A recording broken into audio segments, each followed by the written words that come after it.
Welcome our YouTube channel GS with आंसू।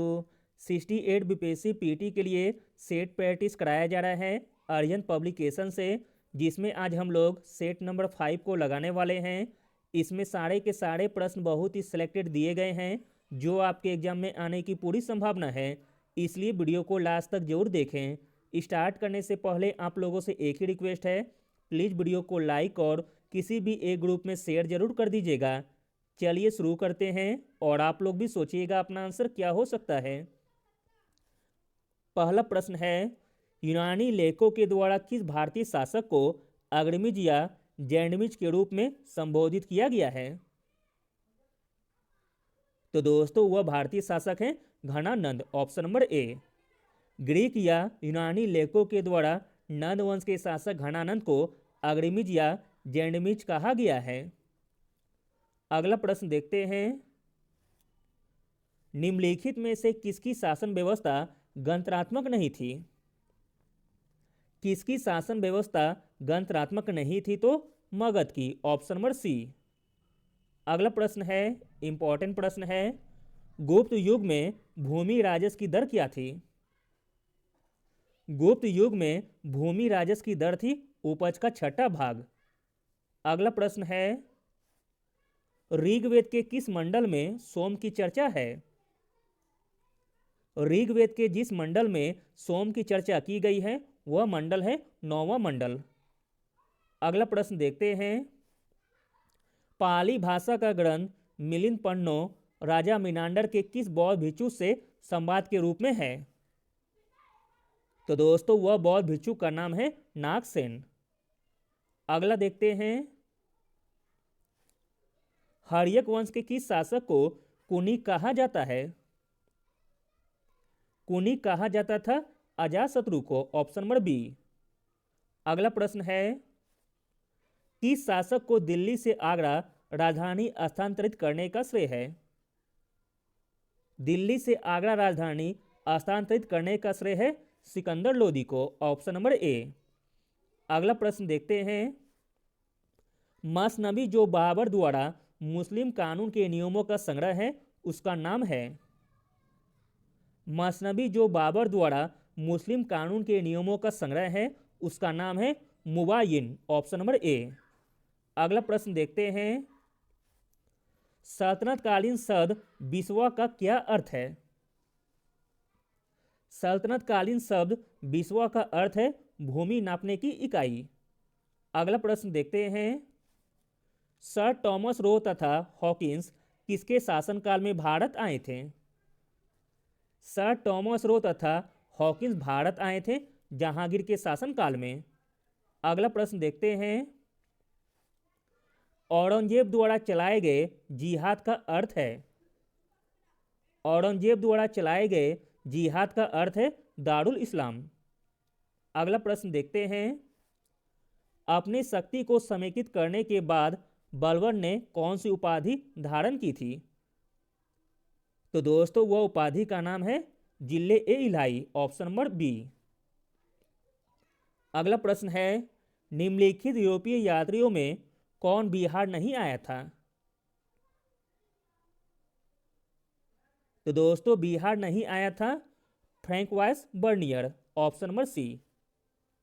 अगला प्रश्न देखते हैं, नालंदा के सराय टीला में उत्खनन से प्राप्त हुआ है? नालंदा के सराय टीले में उत्खनन से प्राप्त हुआ है पाल काल का बौद्ध विहार। अगला प्रश्न देखते हैं, राजा मानसिंह को बिहार प्रांत का प्रांतपति नियुक्त किया था? राजा मानसिंह को बिहार प्रांत का प्रांतपति नियुक्त किया था अकबर ने, ऑप्शन नंबर सी। अगला प्रश्न है, बिहार में सोने के व्यापार का एकाधिकार अंग्रेजों को किसने प्रदान किया? बिहार में सोने के व्यापार का एकाधिकार अंग्रेजों को प्रदान किया मीर जाफर ने, जो कि ऑप्शन में नहीं दिया गया है। इस प्रकार ऑप्शन नंबर ई सही हो जाएगा, उपयुक्त में से कोई नहीं। अगला प्रश्न है, पटना में 1857 ईस्वी के विद्रोह के नेता कौन थे? पटना में 1857 ईस्वी के विद्रोह के नेता थे पीर अली। अगला प्रश्न देखते हैं, इंपॉर्टेंट प्रश्न है, भारत छोड़ो आंदोलन के क्रम में पटना सचिवालय गोलीकांड में शहीद होने वालों में से निम्न में से कौन शामिल नहीं थे? तो दोस्तों जो शामिल नहीं थे वह थे सीताराम केसरी, जबकि उमाकांत प्रसाद सिन्हा, रामानंद सिंह, राजेंद्र सिंह यह तीनों पटना सचिवालय गोलीकांड में शामिल थे। अगला प्रश्न है, महेश नारायण प्रथम संपादक थे। महेश नारायण प्रथम संपादक थे बिहार टाइम्स के। अगला प्रश्न देखते हैं, आलाई दरवाजा किस प्राचीन निर्माण का बाहरी हिस्सा है? आंसर है ऑप्शन नंबर ए, कुतुब मीनार का। अगला प्रश्न है, त्रिपिटक धर्म ग्रंथ किसका है? त्रिपिटक धर्म ग्रंथ है बौद्धों का, ऑप्शन नंबर डी। अगला प्रश्न देखते हैं, बिहार राज्य की शिशु मृत्यु दर है? बिहार राज्य की शिशु मृत्यु दर है झारखंड से कम।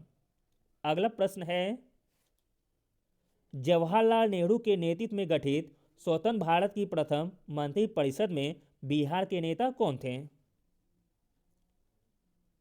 जवाहरलाल नेहरू के नेतृत्व में गठित स्वतंत्र भारत की प्रथम मंत्रिपरिषद में बिहार के नेता थे राजेंद्र प्रसाद।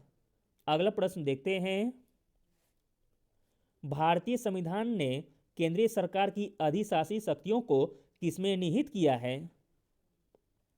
आंसर है ऑप्शन नंबर सी, केंद्रीय मंत्रिमंडल में। अगला प्रश्न देखते हैं, राष्ट्रपति और उपराष्ट्रपति दोनों की अनुपस्थिति में भारत के राष्ट्रपति के कार्यों का निष्पादन कौन करता है? आंसर है ऑप्शन नंबर बी, मुख्य न्यायाधीश। अगला प्रश्न देखते हैं, भारतीय संविधान में राज्यसभा के सदस्यों का नामांकन की प्रणाली को किस देश से लिया गया है? आंसर है ऑप्शन नंबर सी, आयरलैंड से। अगला प्रश्न देखते हैं, भारतीय संविधान की प्रस्तावना में भारत को किस रूप में घोषित किया गया है? आंसर है ऑप्शन नंबर सी, एक प्रभु संपन्न समाजवादी धर्मनिरपेक्ष तथा प्रजातांत्रिक गणतंत्र के रूप में। अगला प्रश्न देखते हैं, निम्नलिखित में से कौन सा मूलभूत अधिकार नहीं है? मूलभूत अधिकार नहीं है संपत्ति का अधिकार। अगला प्रश्न देखते हैं, राज्य में राष्ट्रपति शासन के समय राज्य के शासन किसके हाथ में रहता है? राज्य में राष्ट्रपति शासन के समय राज्य का शासन रहता है राष्ट्रपति के हाथों में। अगला प्रश्न है, भारतीय संसद में कौन कौन शामिल हैं? भारतीय संसद में शामिल हैं लोकसभा, राज्यसभा और राष्ट्रपति। अगला प्रश्न देखते हैं, भारत के सर्वोच्च न्यायालय की स्थापना हुई थी? भारत के सर्वोच्च न्यायालय की स्थापना हुई थी भारत सरकार अधिनियम 1935 के अधीन। अगला प्रश्न देखते हैं, भारत के उपराष्ट्रपति का चुनाव कौन करता है? भारत के उपराष्ट्रपति का चुनाव करता है संसद के दोनों सदनों के सदस्यगण।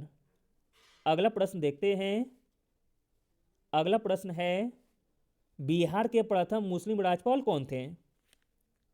बिहार के प्रथम मुस्लिम राज्यपाल थे डॉक्टर जाकिर हुसैन।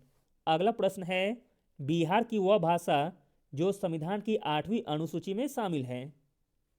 तो दोस्तों वह भाषा है मैथिली भाषा। अगला प्रश्न देखते हैं, इंपॉर्टेंट प्रश्न है, बिहार में जिला स्तर पर जिला परिषद का गठन किया गया है। जिला परिषद के एक सदस्य का चुनाव कितनी जनसंख्या की आबादी पर होगा? आंसर है ऑप्शन नंबर ए, 50,000 आबादी पर। अगला प्रश्न देखते हैं, भारत में मुद्रास्फीति मापी जाती है?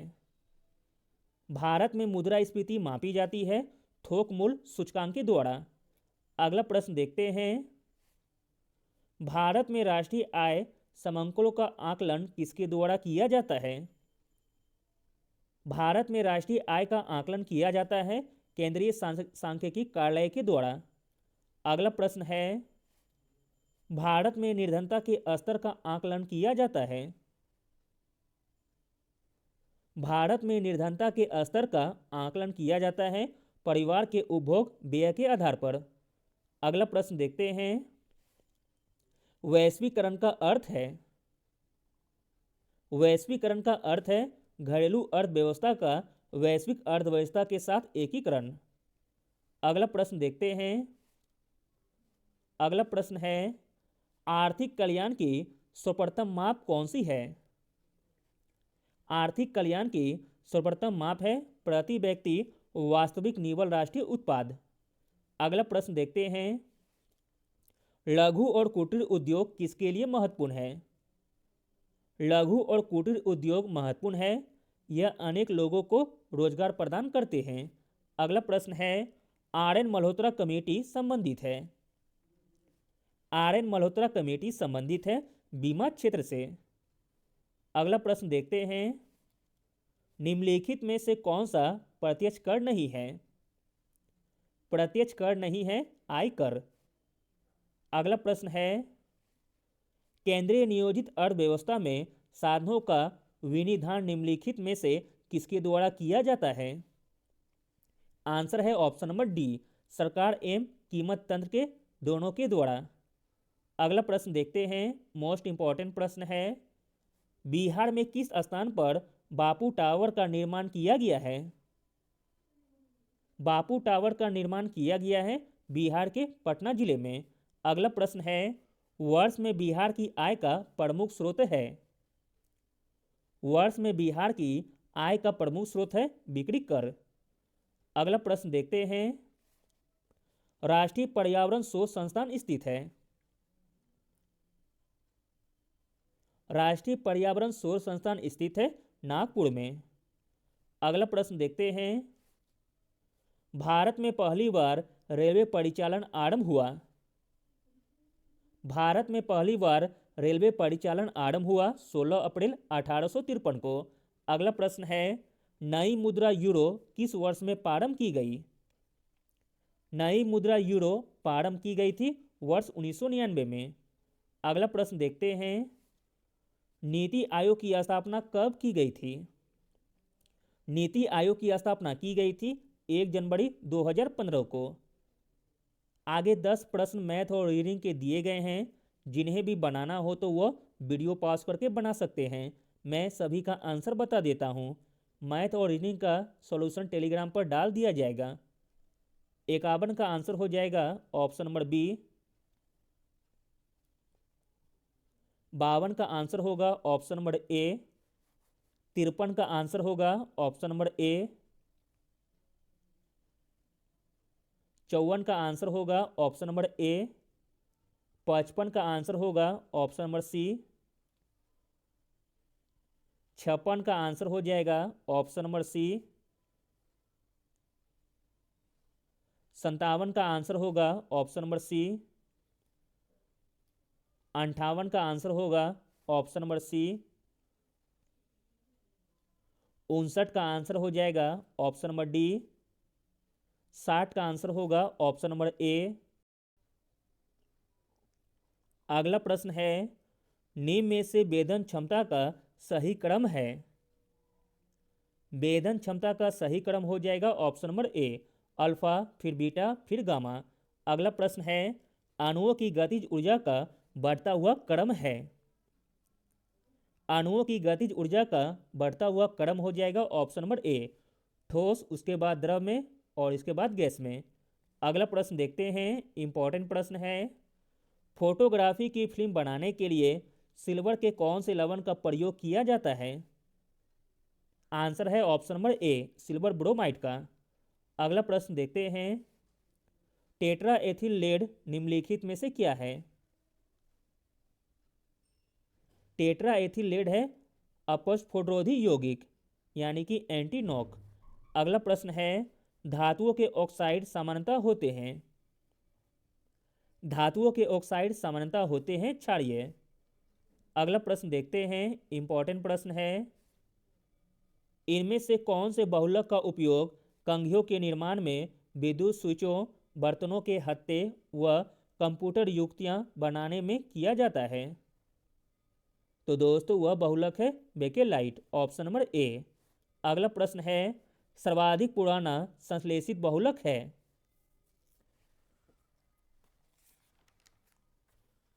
तो दोस्तों इसका राइट आंसर हो जाएगा ऑप्शन नंबर ई, उपयुक्त में से कोई नहीं। दिए गए विकल्प में से कोई भी संश्लेषित बहुलक नहीं है, इस प्रकार ऑप्शन नंबर ई सही हो जाएगा। अगला प्रश्न देखते हैं। यदि नाड एडिनेलिन का स्तर रुधिर में कम हो जाए तो व्यक्ति पीड़ित होता है।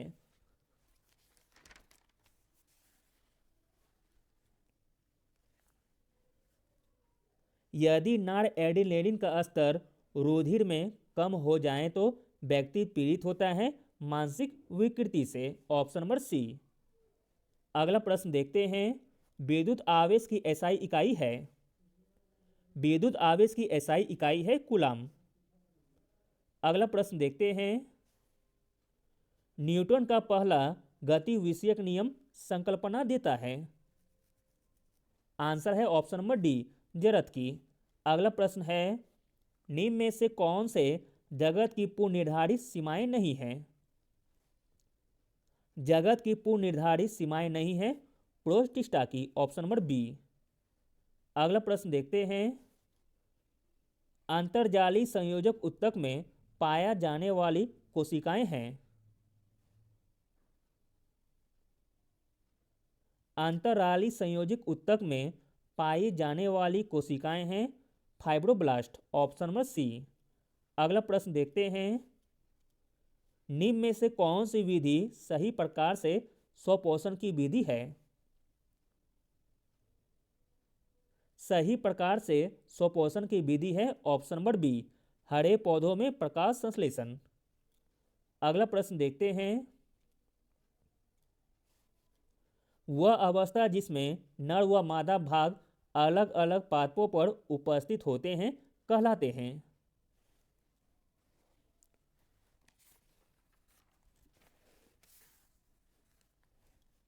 वह अवस्था जिसमें नर व मादा भाग अलग अलग पादपों पर उपस्थित होते हैं वह कहलाते हैं पृथक लिंगी, यानी कि ऑप्शन नंबर ई सही हो जाएगा, ऑप्शन नंबर ई।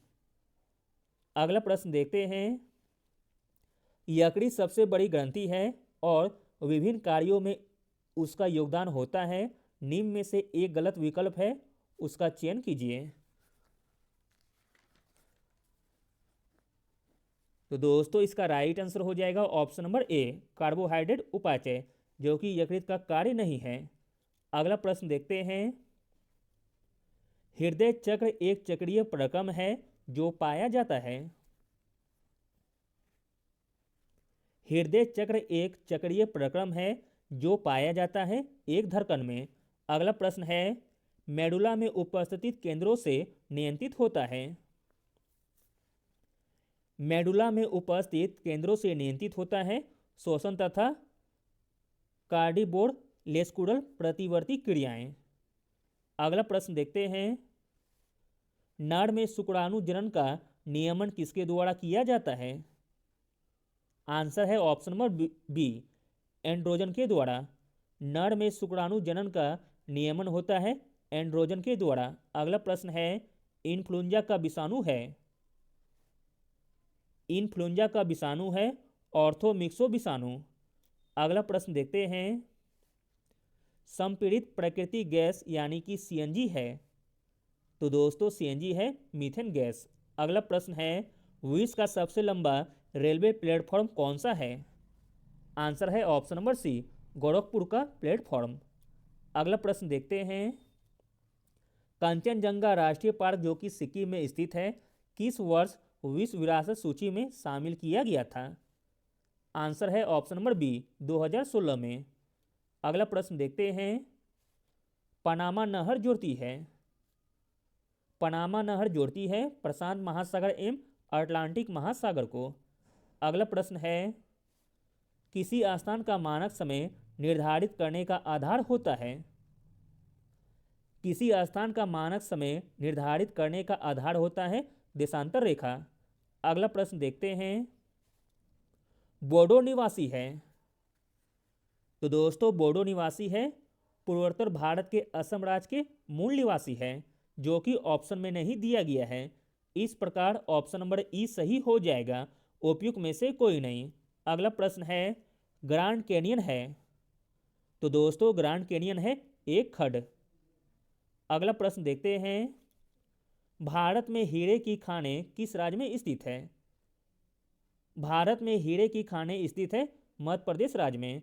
अगला प्रश्न देखते हैं, इंपॉर्टेंट प्रश्न है, माउंट एटना है। तो दोस्तों माउंट एटना है एक ज्वालामुखी। अगला प्रश्न है, भारत का सबसे बड़ा रबड़ उत्पादक राज्य है?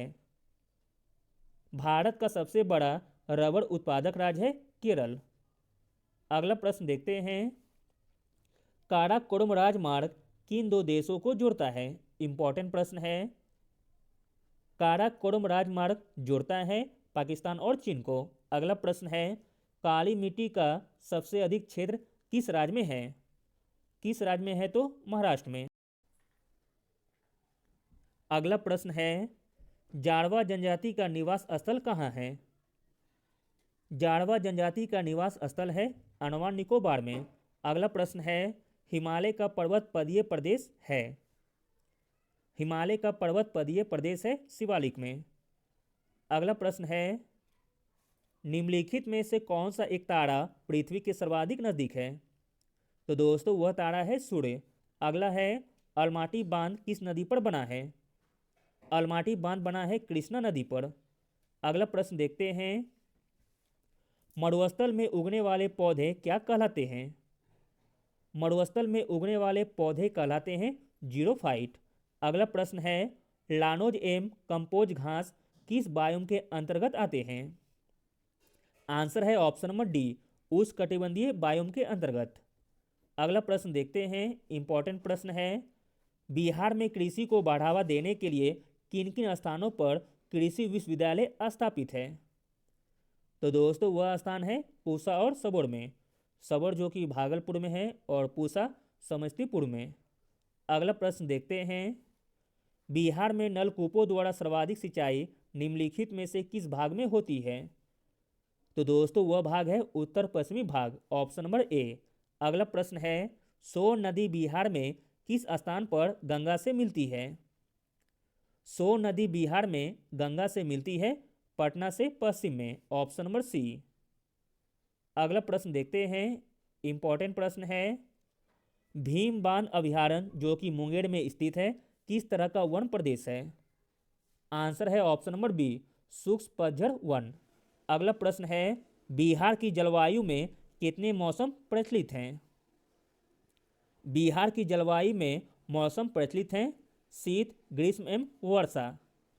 अगला प्रश्न देखते हैं, बिहार में लेटेराइट मिट्टी किस भाग में पाई जाती है? बिहार में लेटेराइट मिट्टी पाई जाती है छोटा नागपुर के पठार के उत्तरी भाग में। अगला प्रश्न देखते हैं, लोकनायक के नाम से किन्हें जाना जाता है? लोकनायक के नाम से जाना जाता है जयप्रकाश नारायण को। अगला प्रश्न देखते हैं, ताम्रपत्र लेख दर्शाते हैं कि प्राचीन काल में बिहार के राजाओं का संपर्क था। आंसर है ऑप्शन नंबर डी, यूनान से। अगला प्रश्न है, भारतीय राष्ट्रीय कांग्रेस का प्रथम अधिवेशन कहाँ हुआ था? आंसर है ऑप्शन नंबर सी, बम्बई में। अगला प्रश्न देखते हैं, अभिनव भारत नामक गुप्त क्रांतिकारी संगठन की स्थापना किसने की थी? आंसर है option number D, VD Savarkar ने। अगला प्रश्न है, बिहार को बंगाल से पृथक करके कब अलग प्रांत बनाया गया था? बिहार को बंगाल से अलग करके एक पृथक प्रांत बनाया गया था वर्ष 1912 में।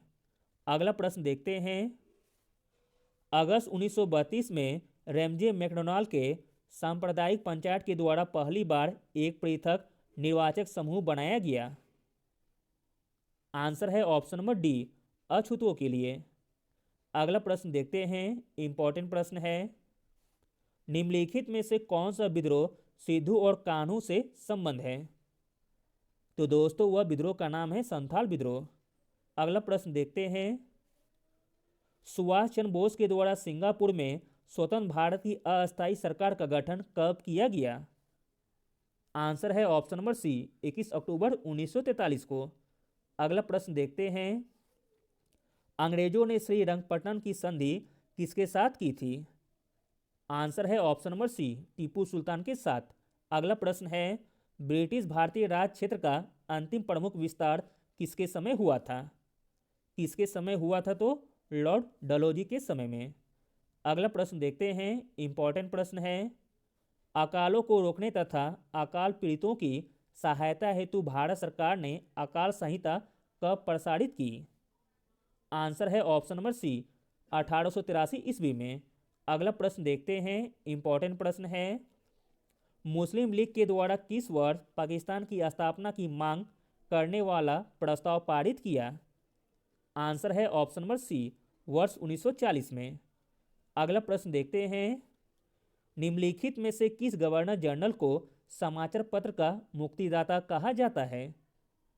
आंसर है ऑप्शन नंबर बी, सॉरी, इसका आंसर होगा ऑप्शन नंबर सी, चार्ल्स मेटकॉप को। अगला प्रश्न देखते हैं, इंपॉर्टेंट प्रश्न है, पूर्ण स्वराज का प्रस्ताव लाहौर कांग्रेस में कब पारित किया गया? पूर्ण स्वराज का प्रस्ताव लाहौर कांग्रेस में पारित किया गया वर्ष 1929 ईस्वी में। अगला प्रश्न है, भारत का अंतिम गवर्नर जनरल व प्रथम वायसराय कौन था?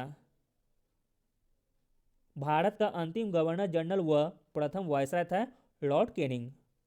अगला प्रश्न देखते हैं, भारत में प्रथम रेलवे लाइन किस ब्रिटिश गवर्नर के समय बिछाई गई थी? आंसर है ऑप्शन नंबर ए, लॉर्ड डलहौजी के समय में। अगला प्रश्न है, भारतीय राष्ट्रीय कांग्रेस और मुस्लिम लीग ने लखनऊ में कब एक समझौते पर हस्ताक्षर किए थे? आंसर है ऑप्शन नंबर ए, वर्ष 1916 में। अगला प्रश्न देखते हैं, भारत में आधुनिक शिक्षा प्रणाली की नींव किससे पड़ी?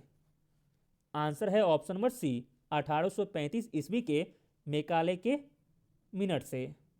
अगला प्रश्न देखते हैं, भारतीय स्वतंत्रता संग्राम के दौरान लगान के विरोध में बिजोलिया आंदोलन किस राज्य में चलाया गया?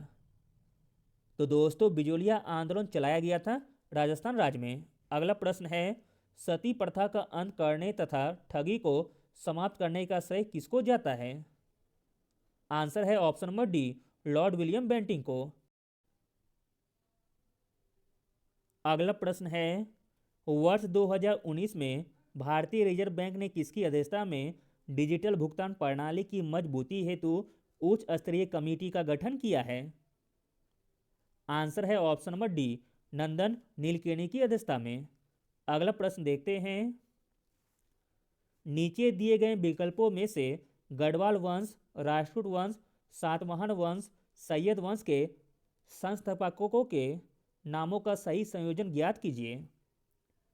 तो दोस्तों, इसका राइट आंसर हो जाएगा ऑप्शन नंबर ए, गढ़वाल वंश का संस्थापक था चंद्रदेव, राष्ट्रकूट वंश का संस्थापक था दंती दुर्ग, सातवाहन वंश का संस्थापक था सिमुख तथा सैयद वंश का संस्थापक था खिज्र खां। अगला प्रश्न देखते हैं, एक चीनी यात्री 399 ईस्वी में बौद्ध ग्रंथों की खोज में भारत आया और 411 ईस्वी तक यहाँ रहा। अनेक नगरों की यात्रा के क्रम में वह पाटलिपुत्र और वैशाली भी आया। पाटलिपुत्र में वह 3 वर्षों तक रहा।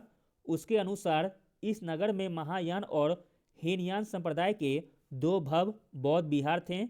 उपरोक्त विवरण किस व्यक्ति के संदर्भ में किया जा रहा है? तो दोस्तों, वह व्यक्ति का नाम है फाहियान, ऑप्शन नंबर बी।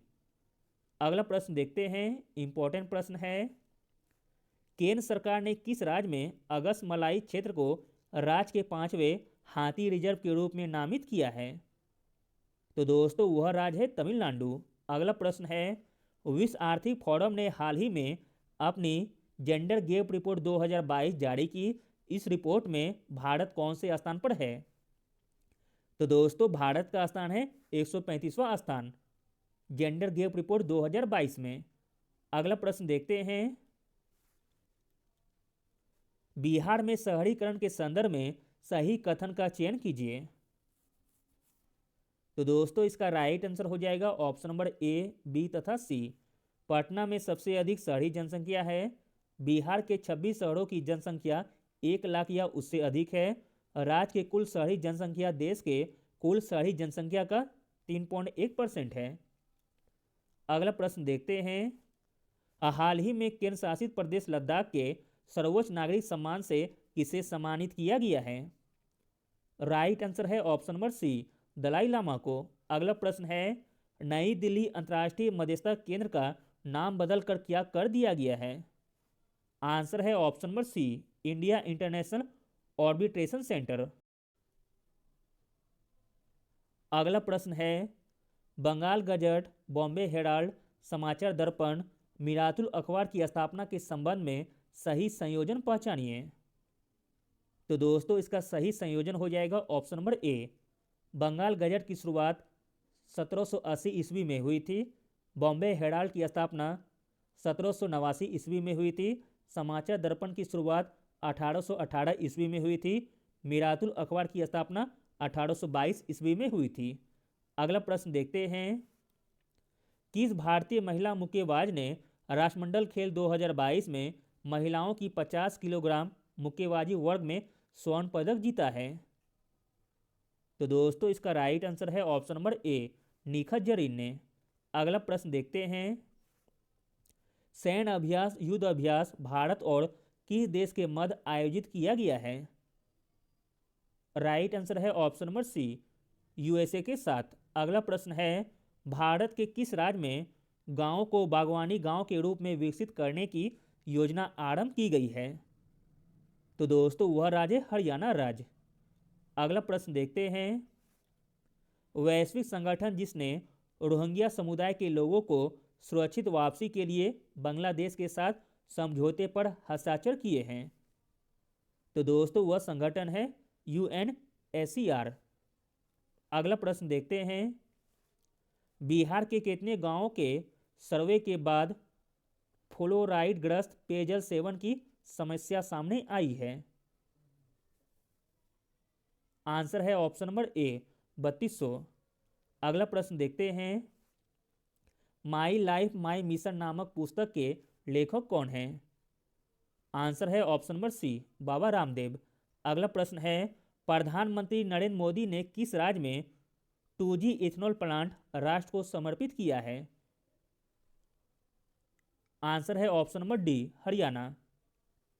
अगला प्रश्न देखते हैं, कौन सा देश ओमिक्रॉन वैक्सीन को मंजूरी देने वाला विश्व का पहला देश बन गया है? राइट आंसर है option number C, United Kingdom. अगला प्रश्न है, फाइनेंशियल स्टेबिलिटी रिपोर्ट जारी की जाती है? फाइनेंशियल स्टेबिलिटी रिपोर्ट जारी की जाती है भारतीय रिजर्व बैंक के द्वारा। अगला प्रश्न देखते हैं, सिलाव खाजा को GI टैग प्रदान किया गया है, यह किस राज्य से संबंधित है? तो दोस्तों यह संबंधित है अपना प्यारा बिहार राज्य से। अगला प्रश्न देखते हैं, भारत में किस खगोलीय वेधशाला को यूनेस्को की सूची में अधिसूचित किया गया है? तो दोस्तों वह वेधशाला का नाम है बिहार खगोलीय वेधशाला। अगला प्रश्न देखते हैं, अगला प्रश्न है 144 नंबर, संयुक्त अरब अमीरात द्वारा 22 जुलाई 2022 को किसे प्रतिष्ठित गोल्डन वीजा दिया गया है? राइट आंसर है ऑप्शन नंबर ए, कमल हसन को। अगला प्रश्न देखते हैं, नीचे दिए गए विकल्पों में से भारतीय राजवंश पाल वंश, चौहान वंश, लोहार वंश, चंदेल वंश के संस्थापकों के नामों का सही संयोजन कीजिए। तो दोस्तों इसका राइट आंसर हो जाएगा ऑप्शन नंबर डी। पाल वंश के संस्थापक थे गोपाल, चौहान वंश के संस्थापक थे वासुदेव, लोहार वंश के संस्थापक थे संग्रामराज तथा चंदेल वंश के संस्थापक थे नुननुक। अगला प्रश्न देखते हैं, देश के किस राज्य में सभी विद्यालयों में कक्षा 1 से 10 तक तेलुगु भाषा को अनिवार्य विषय बनाया गया है? तो दोस्तों वह राज्य है तेलंगाना, ऑप्शन नंबर सी। अगला प्रश्न देखते हैं, रजत कुमार कर का 8 मई 2022 को निधन हो गया है, वह किस भाषा के प्रख्यात साहित्यकार थे? तो दोस्तों रजत कुमार का संबंध था उड़िया भाषा से, ऑप्शन नंबर बी। अगला प्रश्न है, बिहार के किस जिले में अपराधों पर नियंत्रण के लिए ऑपरेशन ब्लैक पेपर चलाया गया? राइट आंसर है ऑप्शन नंबर बी, पश्चिमी चंपारण में। ब्लैक पेपर नहीं होना चाहिए, ब्लैक पैंथर होना चाहिए। अगला प्रश्न देखते हैं, भारत का पहला सांकेतिक भाषा शब्दकोश किस विभाग के द्वारा आरंभ किया गया है? तो दोस्तों वह विभाग का नाम है दिव्यांग सशक्तिकरण मंत्रालय, ऑप्शन नंबर बी। अगला और अंतिम प्रश्न देखते हैं। हाल ही में निम्नलिखित में से कौन से दो देश चीन और मध्य और पूर्वी यूरोपीय देशों के बीच सहयोग समूह से हट गया है? तो दोस्तों वह दो देश हैं लातविया और Estonia, option number D. Thank you.